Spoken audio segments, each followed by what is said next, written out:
মাছ চাষী বন্ধুরা, গুলশা মাছের রেণু উৎপাদন পদ্ধতি ও এসব গুলশা মাছের রেণু নার্সিং চাষ পদ্ধতি বিষয়ে আপনাদের সামনে একটি ভিডিও নিয়ে হাজির হয়েছি।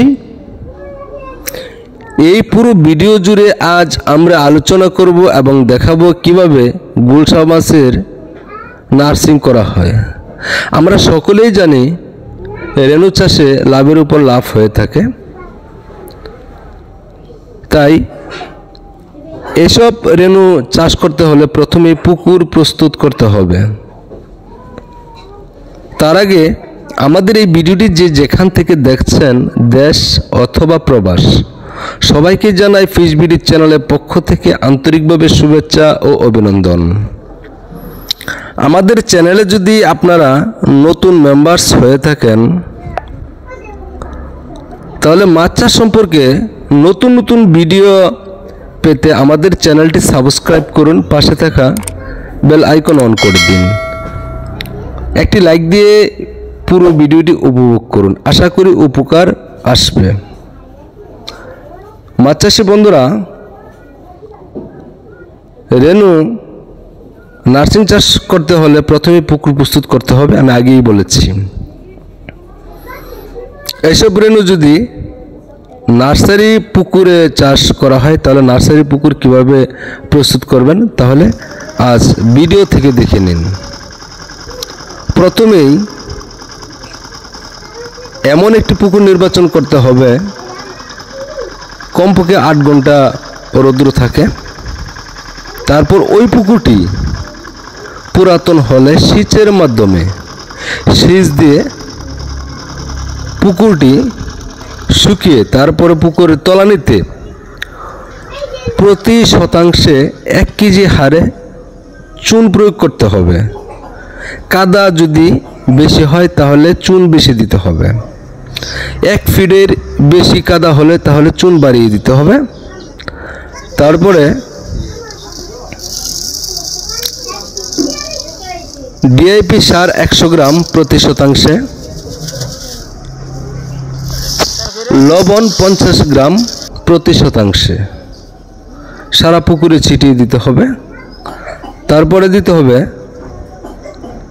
রেণু ক্লিয়ার অথবা রেণু গার্ড, মানে জীবাণুনাশক, যেটাই একটা দিতে হবে। তবে আরেকটা কথা বলতে ভুলে গিয়েছিলাম, প্রথমে কিন্তু গ্যাস ট্যাবলেট অবশ্যই প্রয়োগ করতে হবে প্রতি শতাংশে, যেহেতু শুকনা পুকুর। প্রতি শতাংশে 3 পিস বা 4 পিস করে দিলে হবে। অবশেষে পুকুরটিতে চুন, সার, গ্যাস ট্যাবলেট দেওয়ার পর সম্পূর্ণ পুকুরে সুন্দর করে একটা নিড়ানি দিয়ে দিতে হবে, মানে মই দিতে হবে। মই দিয়ে পুকুরটি সমান করে দিতে হবে এবং পুকুরে কাদার উলট পালট হলে, যদি পুকুরের তলানিতে বা পুকুর কাদার মধ্যে কোনো বিষাক্ত কিছু থেকে থাকে, তাহলে এগুলি মরে যাবে ইনশাল্লাহ। তারপর 12 ঘন্টা পর আপনার পুকুরে পানি তুলতে হবে। পানি তোলার 3 দিন পর জিওলাইট ব্যবহার করতে হবে। রেণুটি পুকুরে ছাড়ার আগে, মানে আগের দিন বা 24 ঘন্টা আগে সমিথিয়ন দিয়ে হাঁস পোকা দমন করে তারপরে 24 ঘন্টা পর রেণুটি পুকুরে মজুত করতে হবে। মাছ চাষী বন্ধুরা, রেণুটি পুকুরে ছাড়ার পর,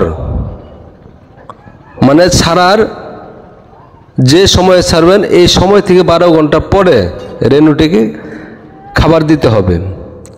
ওই খাবারটি দিবেন 1 কেজি রেণুর জন্য 8টি করে হাঁসের ডিম।